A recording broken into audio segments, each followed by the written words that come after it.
اور عظیم مہمانان گرامی قدر، اللہ رب العزت کی خصوصی مہربانی ہے، اس کا کرم ہے، اس نے ہمیں اپنے محبوب علیہ السلام کی آل کی عظیم شہزادوں کی بارگاہ میں حاضری کا موقع دیا ہے۔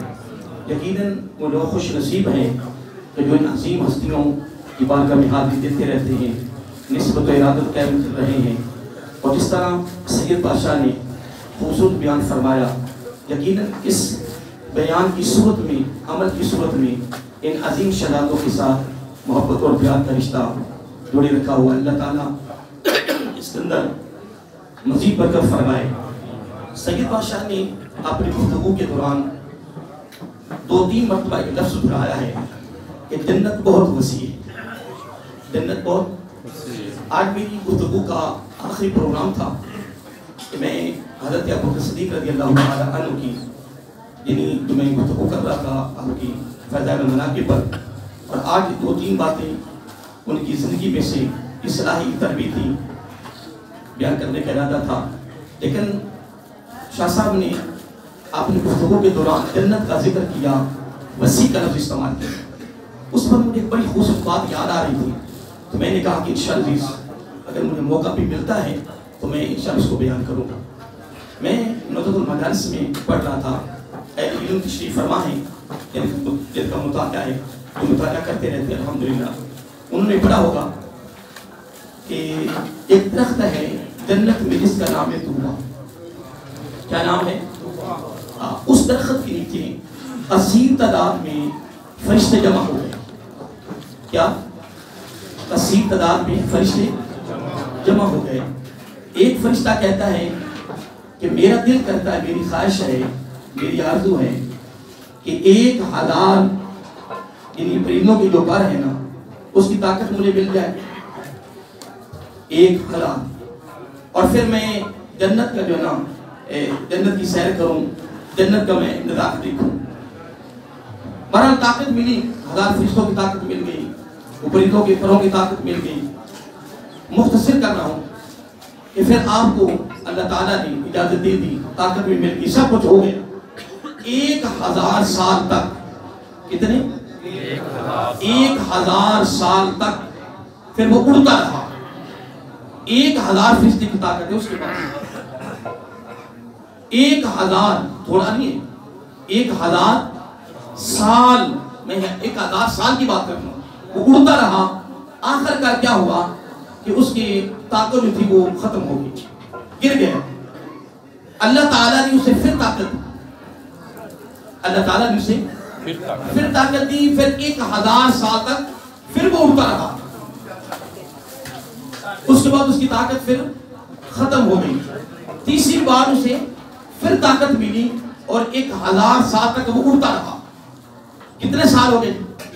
3000 سال۔ آخر کر پھر اس کی طاقت ختم ہو گئی۔ جب وہاں گرا تو وہاں رو رہا تھا۔ نزدیک ایک بہت بڑا محل تھا، وہاں سے ایک حور جو تھی وہ جھانک رہی تھی۔ یہ واقعہ بڑا وسیع ہے، میں بالکل اختصار کے ساتھ سید بادشاہ کی اس گفتگو پر میں ایک واقعہ کوٹ کر رہا تھا۔ وہ حور جو تھی وہ جھانک رہی تھی۔ جب اس نے دیکھا کہ فرشتہ رو رہا ہے، اس نے آواز دی کہ کیا ہوا ہے آپ کو؟ جنت میں رونا نہیں ہے، جنت میں غم نہیں ہے، جنت میں پریشانی نہیں ہے، جنت تو سکون ہے، جنت میں تو آسانی ہے، جنت میں تو خوشیاں ہیں، آپ کو کیا ہو گیا؟ کیا وجہ ہے کہ آپ رو رہے ہو؟ اب فرشتے نے ساری کاروائی کو حور کو سنا دی۔ جب اس نے ساری کاروائی سنائی نا، قربان جائے، اب حور کا جواب بڑا خوبصورت ہے۔ اس نے جب ساری کاروائی اس نے فرشتے نے ساری کاروائی اس حور کو سنا دی۔ اب حور نے آگے سے جواب کیا دیا، کہنے لگے کہ آپ 3000 سال تک اب اڑتے رہے ہو اور تو چاہتا ہے کہ میں جنت کا دوسرا کنارہ دیکھ لوں، جنت کا دوسرا کنارہ۔ اب جنت کی وہ حور جواب خودنا خوبصورت دیتی ہے، کہتی تو جنت کا دوسرا کنارہ دیکھنے کا طالب ہے۔ میری بات سن، اللہ تعالیٰ نے امیر المومنین حضرت سیدنا صدیق اکبر رضی اللہ تعالیٰ عنہ کے لیے جو 10,000 کتنی 10,000 جز جو تیاری جنت میں کر رکھی ہے، اس کے ایک جز کو بھی تو نے ابھی تک عبور نہیں کیا. یعنی اندازہ لگائیں جنت کتنی وسیع ہے. اس کی یعنی حور جواب دے رہی ہے کہ تو جنت کا دوسرا کنارہ دیکھنا چاہتی ہے. اب دیکھنا چاہتا ہے کہ جنت کا کنارہ کہاں ہے. جنت کے کنارے کو تو چھوڑ, پہلے میری بات سن کہ اللہ تعالیٰ نے حضرت ابوبکر صدیق رضی اللہ تعالیٰ عنہ کے لیے جو جنت میں کیا کر رکھی ہے, تیاری. سارے بولیے تیاری جو اللہ تعالیٰ نے حضرت ابوبکر صدیق. اس کا مطلب یہ ہوا کہ معلوم یہ ہوا کہ حضرت ابوبکر صدیق رضی اللہ تعالیٰ عنہ نے پھر دین اسلام کے لیے جو قربانیاں دی ہیں وہ کمال ہو گئی. سبحان اللہ. اکثر تو علماء کرام سنتے رہتے ہیں جتنی آپ نے قربانیاں دی ہیں, تن من دھن قربان کیا ہے. حضرت علی مرتضیٰ حیدر کرار رضی اللہ تعالیٰ عنہ اور حضرت عمر فاروق رضی اللہ تعالیٰ عنہ, دونوں صحابہ کے بارے میں نے پڑھا ہے کہ دونوں کے بیان یہی تھے, الفاظ یہی تھے کہ ہم نے بڑے موقعوں پر بڑی کوشش کی ہے کہ کسی موقع پر حضرت ابوبکر صدیق رضی اللہ عنہ سے آگے بڑھ جائیں. کہ لگے ہمارے اندر کی ضرورت نہ ہوئی کہ کسی موقع پر بھی ہم آپ سے آگے بڑھ جائیں. سبحان اللہ. حضرت ابوبکر صدیق رضی اللہ تعالی عنہ نے قربان جائیں دین اسلام کی سربلندی کے لیے, دین اسلام کی ارشاد کے لیے, دین اسلام کو پھیلانے کے لیے, دین اسلام کے لیے جو آپ نے قربانیاں دی ہیں. لوگ وہ آپ علماء سے سنتے رہتے ہیں, آپ پڑھتے بھی رہتے ہوں گے. آج تو آپ کو پتا ہے کہ جناب وقت ایسا ہو چکا ہے کہ میڈیا بڑا عام ہو چکا ہے, ہر قسم کا بیان آپ کو وہاں سے مل جاتا ہوگا. لیکن قربان جائیں, میں تو یہی الفاظ آج دربار عالیہ کو جو مطلب پر میں یہی کہوں گا کہ خدا کی قسم اگر حقیقت میں دیکھا جائے تو حضرت ابوبکر صدیق رضی اللہ تعالی عنہ نے جو قربانیاں دی ہیں وہ حقیقت میں دیکھا جائے تو وہ ہمارے اوپر بھی احسان ہے, ہمارے اوپر بھی احسان ہے. تو اللہ تعالیٰ کو حور کیا کہہ رہی ہے کہ جتنی اللہ تعالیٰ نے حضرت ابوبکر صدیق رضی اللہ تعالیٰ عنہ کے لیے جو جنت میں تیاری کر رکھی ہے, تیاری یہ استقبال نہیں تو اور کیا ہے, یہ پروٹوکول نہیں تو اور کیا ہے. قربان جائیں فرمایا وہ 10,000 جز ہیں. کتنے؟ 10,000. اور ان میں سے تو اتنا 3,000 سال جو تو اڑا ہے نا, تو نے تو فقط 10,000 جز میں سے ایک جز کو بھی مکمل نہیں کیا. سبحان اللہ. اتنی جنت تو حضرت ابوبکر صدیق رضی اللہ تعالیٰ عنہ کو ملے گی. تو باقی پھر جتنے سارے لوگ جائیں گے, پھر نبی بھی ہوں گے, صحابہ کرام بھی ہوں گے, پھر وہ جنت کتنی وسیع ہوگی. اب اس میں ایک چیز اور شامل کرتا ہوں, حدیث پاک, یہ بھی حدیث بڑی طویل ہے لیکن اختصار کے ساتھ. جو آخری جنتی جو دوزخ سے نکلے گا نا, اب اس نکلنے کی کیفیت مختلف طرق سے ملتی ہے کہ وہ کس طرح کہے گا, کس طرح وعدہ کرتا, یہ ایک بڑی طویل گفتگو ہے. لیکن میں اتنا کہوں گا کہ جو آخری جنتی, کیا آخری جنتی جب وہ جنت میں داخل ہوگا نا سزا بھگتنے کے بعد, اب اس کو پتہ کتنی جنت ملنی ہے. عرض کیا یا رسول اللہ صلی اللہ علیہ وسلم کتنی ملے گی. جب میں آ کر بیان کیا فرمایا جتنی یہ دنیا ہے نا, جتنی یہ دنیا ہے, اتنے 9 حصے اور ہوں, اتنی آخری جنتی کو جنت ملے گی. سبحان اللہ. تو جو سب سے پہلے جنت میں انبیاء جائیں گے, میرے آقا تشریف جائیں گے, پھر صحابہ کرام جائیں گے, کتنی جنت وسیع ہوگی.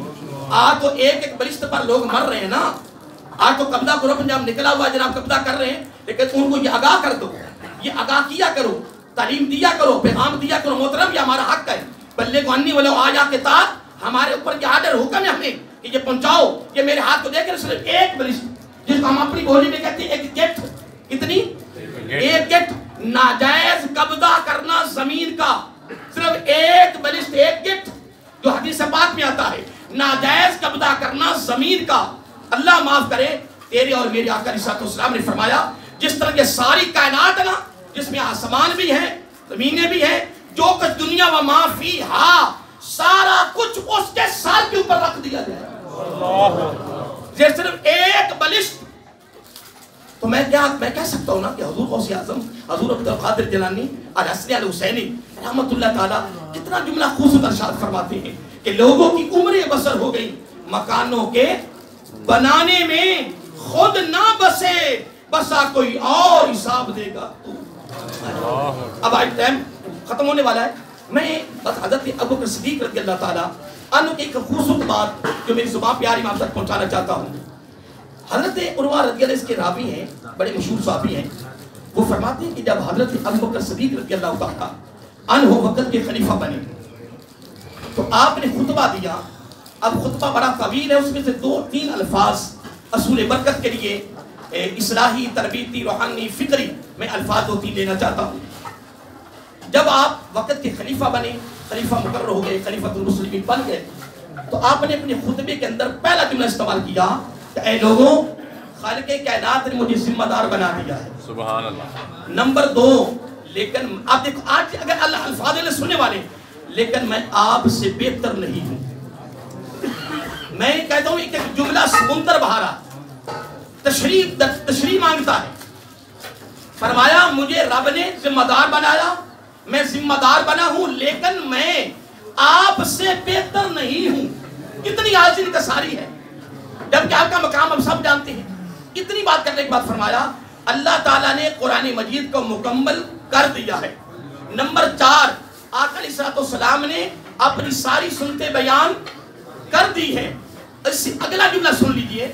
پھر فرماتے ہیں حضرت ابوبکر صدیق رضی اللہ تعالیٰ عنہ، توجہ طلب جملہ ہے، یہ اب سننے والا لفظ ہے کہ آقا علیہ السلام نے فرمایا کہ عقل مندی جو ہے نا، عقل مند، اگر کہو جی یہ عقل مند ہے، یہ بڑا عقل مند ہے، یہ شعور والا ہے، یہ سمجھ والا ہے.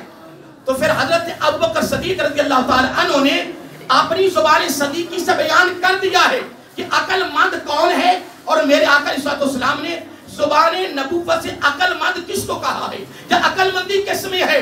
آقا علیہ السلام آج کے شہزادوں کے یعنی آستانہ عالیہ پر ہفتہ وار پروگرام پر یہ میں آپ تک پیغام پہنچا رہا ہوں کہ حضرت ابوبکر صدیق رضی اللہ تعالیٰ عنہ نے خلافت کے بعد پہلا خطبہ دیا، اس میں یہ جملے استعمال کر لیا کہ لوگوں سنو، میرے آقا علیہ السلام نے عقل مندی رکھی ہے تقویٰ میں. سبحان اللہ. یوں سمجھو کہ جس کے پاس تقویٰ ہے، پرہیزگاری ہے، اس کو زبان صدیقی نے بھی کہہ دیا ہے، زبان نبوت نے بھی فرما دیا ہے کہ وہ کون ہے، عقل مند ہے، وہ شعور والا ہے. اور اگر ادھر نہ نماز ہو، نہ روزہ ہو، حرام اور حلال کی تمیز نہ ہو، جناب پتہ نہیں کیا کچھ کر رہا ہے. جناب کا بڑا تجربہ کار ہے، بڑا عقل مند ہے، بڑے شعور کا مالک ہے. کچھ بھی نہیں، کچھ بھی نہیں. اگر کہو تو میں یہاں کال کوٹ کرنا چاہتا ہوں. حضرت ابوبکر صدیق رضی اللہ تعالیٰ عنہ فرماتے ہیں تعجب ہے مجھے اس شخص پر، اللہ اکبر، تعجب ہے مجھے اس شخص پر جو چین حاصل کرنے کے لیے، سکون حاصل کرنے کے لیے لوگوں کو بے چین کرتا ہے. جملہ سنے آگے، اس کا نتیجہ بڑا خوبصورت ہے. فرمایا تعجب ہے مجھے اس شخص پر، یہ زبان صدیقی ہے. حضرت ابوبکر صدیق فرمانے رضی اللہ تعالیٰ عنہ، یہ دربار عالیہ شہزادوں کی بارگاہ میں جملے لکھتے ہیں، یہ راگ کرنا چلے جایا کرو. ہماری خوش نصیبی ہے کہ ہمیں عظیم ہستیوں کی بارگاہ سے خوبصورت جملے مل رہے ہیں. حضرت ابوبکر صدیق رضی اللہ فرماتے ہیں تعجب ہے مجھے، میں حیران ہوں اس شخص پر کہ جو خود چین حاصل کرنے کے لیے، سکون حاصل کرنے کے لیے، آسانیاں لینے کے لیے لوگوں کو بے چین کرتا ہے. فرمایا میں کہتا ہوں اس کے بے چین ہونے کے لیے اتنا ہی کافی ہے. سبحان وہ اللہ. چین میں نہیں ہے، وہ سکون میں نہیں ہے. اور اگلا جملہ اس سے بھی کمال فرما دیا. فرمایا سنو، سبحان اللہ. فرمایا اگر تیرا دل اگر لوگوں کے درد سے بھرا ہوا ہے، اگر تیرے دل میں لوگوں کا درد ہے، تو پھر میں ابوبکر صدیق کہتا ہوں رضی اللہ تعالیٰ. جملہ بڑا خوبصورت میں دے دیا. فرمایا پھر سنو، تیرا دل اللہ کی معرفت کا خزینہ ہے. سبحان اللہ. اس سے بڑی کیا نعمت ہو سکتی ہے. اور پھر اگلا جملہ سن لیں. حضرت ابوبکر صدیق رضی اللہ تعالیٰ فرماتے ہیں بس علم اتنا ہی کافی ہے کہ تیرے دل میں رب کا خوف پیدا ہو جائے. علم اتنا ہی کافی ہے کہ تیرے دل میں خوف پیدا ہو جائے. بس میں اینڈ کرنا چاہتا ہوں. آپ نے فرمایا، میرا آقا علیہ السلام نے فرمایا کہ عقل مند کون ہے. اب جواب آپ نے دینا ہے تاکہ مجھے پتہ چلے آپ کو جملہ پا گیا ہے. عقل مند کون ہے؟ کیا جو تقوی کا مالک ہے. اور اگلا جملہ سنیں. فرمایا احمد کون ہے؟ احمد کون ہے جو فسق و فجور میں، جو گناہ میں مبتلا ہے، وہ احمد ہے. اور عقل مند تقوی کا مالک. اتنی بات کرنے کے بعد لوگ محترم میں اینڈ کرنے لگا ہوں. خطبہ بڑا وسیع ہے، یہ جملہ اپنے دامن میں رکھنا ہے. آپ نے فرمایا کہ میں جو بڑے بڑے طاقتور لوگ جنہوں نے کمزوروں کا حق دبا لیا ہے، میں نے ان سے حق لے کر میں نے ان کو دینا ہے. تمہاری نگاہ میں وہ کمزور ہے، میری نگاہ میں طاقتور ہے، اس لیے کہ ان کے ساتھ تعاون کرنے والا وقت کا خلیفہ ہے. یہ ایک ایک جملہ بڑا ہمیں سبق و درس دے رہا ہے.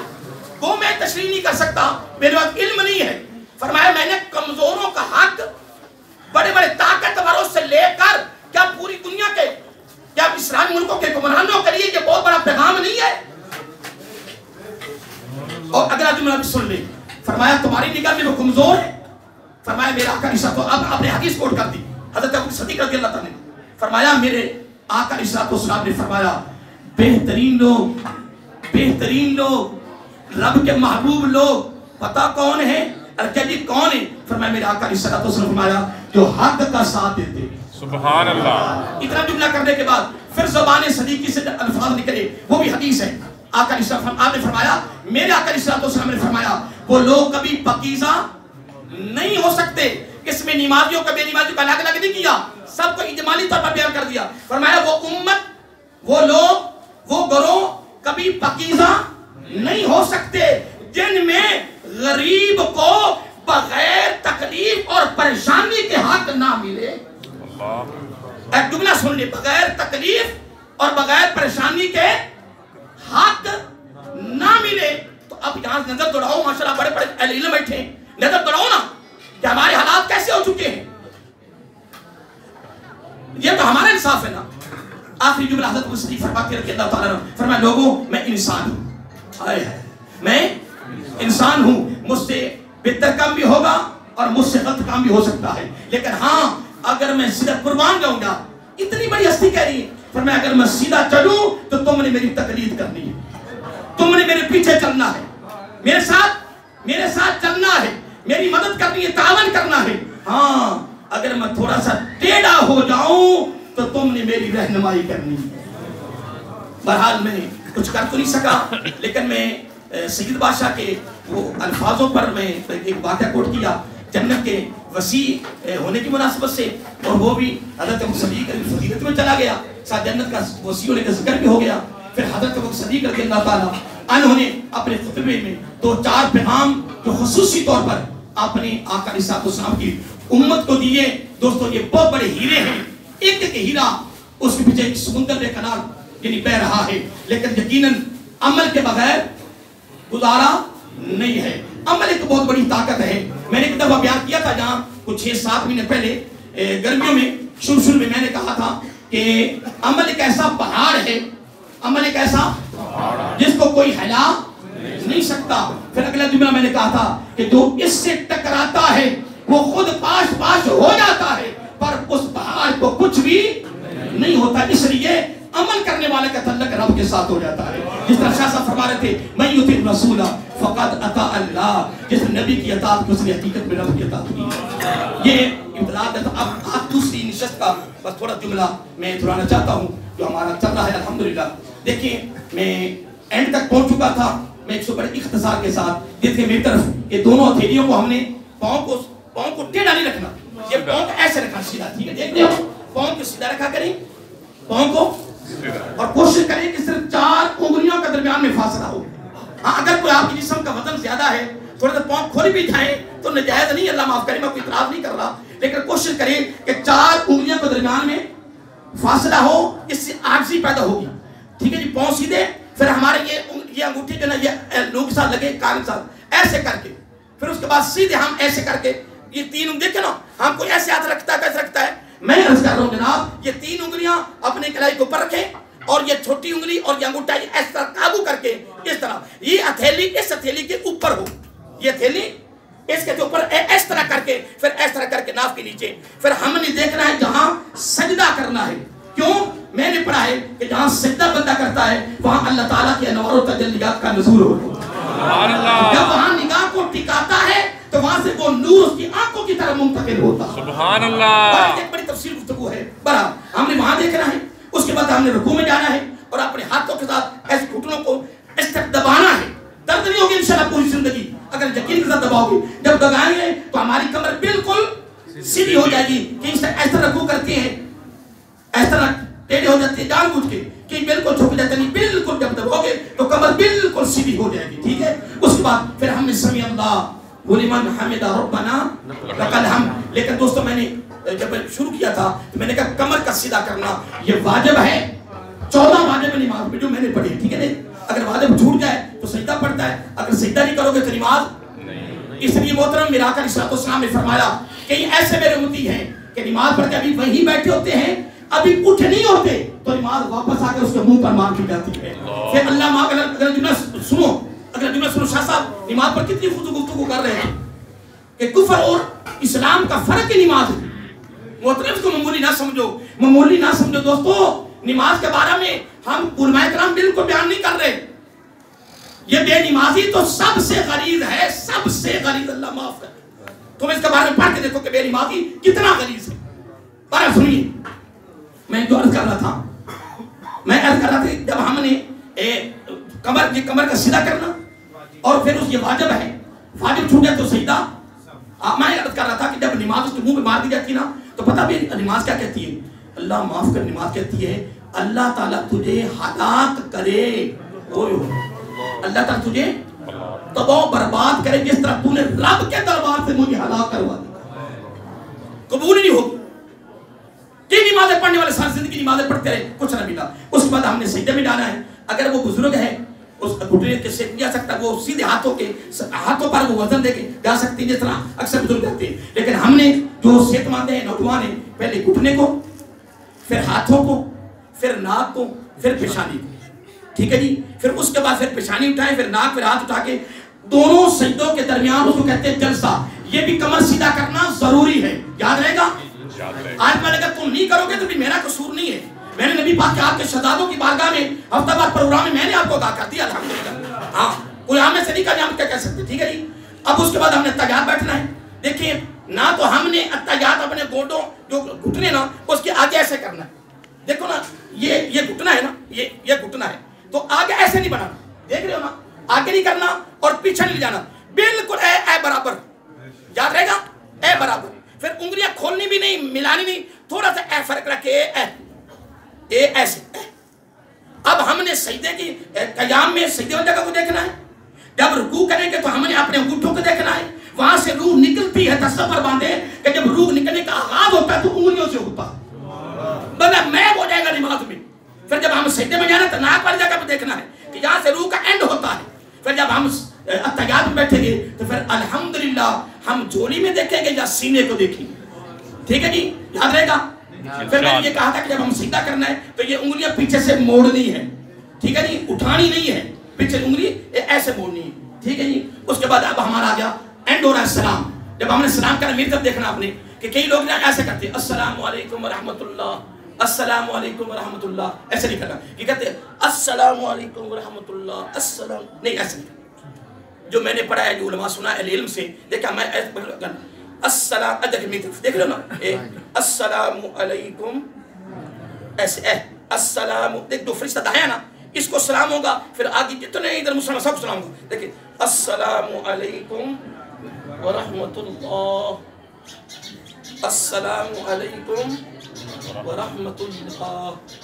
اب الحمدللہ ہماری نماز مکمل ہوئی بڑی اختصار کے ساتھ. محترم میں انشاءاللہ اب اس کے بعد ہم شروع کریں گے، پھر ہم ایک ایک دو فرض سے شروع کریں گے تاکہ ہمیں ہر چیز یاد ہو جائے. تیاری آپ کی؟ جب آپ نے یہاں سے نکلنا ہے تو جوتا کیسے پہننا آپ نے؟ نہیں سیدھا پاؤں ہم نے جوتے میں ڈالنا ہے. کیا بالکل ٹھیک ہے، یاد ہو. سیدھا پاؤں جوتے میں ڈالنا ہے، پھر پایاں الٹا پاؤں ڈالنا ہے، ٹھیک ہے. جب ہم نے نکلنا اندر داخل ہونا ہے تو الٹا پاؤں نکالنا ہے. لیکن یہاں مسجد نہیں ہے، لیکن جب مسجد میں جائیں گے تو پھر ہم کیا کریں گے؟ الٹا پاؤں نکال کر جوتے کو اوپر رکھ کر دایاں نکال کے مسجد کے اندر رکھیں گے. جب باہر نکلیں گے تو الٹا پاؤں نکال کے جوتے کے اوپر رکھیں گے، پھر ہم سیدھا پاؤں ڈالیں گے. 400 شہیدوں کا ثواب ملے گا. واش روم میں داخل ہوں گے تو الٹا پاؤں اندر اور سیدھا پاؤں باہر. اللہ تعالی ہم سب کو اس کو سامنے رکھ کر اس کے مطابق عمل کرنے کی توفیق عطا فرمائے.